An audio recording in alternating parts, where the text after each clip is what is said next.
আমি শুধু একটা কথাই বলতে চাই, দেশের সঙ্গে এই বিদ্রোহ করবেন না, বেইমানি করবেন না। যে কথাটা করবো জরুরি কথা, আজকে দেশের কি দেখুন খালেদা জিয়ার গণতন্ত্র এ দুটো সিনোনিমাস এক, এটাকে পার্থক্য করা যাবে না। যদি দেশের থেকে আমরা মুক্ত করতে পারি গণতন্ত্র মুক্ত করতে পারি, গণতন্ত্রকে মুক্ত করতে পারি, তাহলে গণতন্ত্র মুক্ত করতে পারি। আজকে বাংলাদেশে অস্তিত্ব বিপন্ন হয়ে পড়েছে। আপনারা দেখেছেন যে সমস্ত চুক্তি করা হচ্ছে, সমঝোতা করা হচ্ছে, যা পুরোটাই বাংলাদেশের পক্ষে নয়। আমাদেরকে পররাষ্ট্রমন্ত্রী করেছেন, তিনি এবার আমাদেরকে সবক দেন। সবক কি দেন? আমরা কি চুক্তি আর সমঝোতার মধ্যে পার্থক্য বুঝি না। আমাদেরকে তিনি পড়াশোনা করবার জন্য পরামর্শ দেন। আমি ওনার কথা উত্তর দিতে চাই না। আমি শুধু একটা কথাই বলতে চাই, দেশের সঙ্গে এই বিদ্রোহ করবেন না, বেইমানি করবেন না। মানুষকে বোকা বানিয়ে তাদেরকে ভুল বুঝিয়ে এমন চুক্তিগুলো পাস করবেন না, এমন স্মারক আপনার সমঝোতা স্মারক তৈরি করবেন না কিন্তু আমার জনগণের স্বার্থে দিচ্ছে। কি এনেছেন আপনারা ভারত থেকে সফল?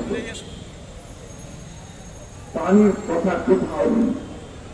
যে কথাটা আছে সেটা আরো ভালো হচ্ছে যে তার তিস্তা চুক্তির জন্য ভারত প্রকল্পের জন্য ভারত প্রস্তাব দিয়েছে, কিনে দিয়েছে।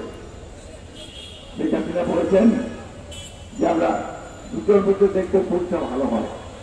আবার ছাত্র এই কথা বলেছেন, ভারত যে প্রস্তাব দিয়েছে, ভারতকে যদি আমরা কাজটা দেই তাহলে আমাদের পানির সমস্যার সমাধান হয়ে যাবে। আমরা সব মোটা মানুষগুলোকে যেতে বাদ করি।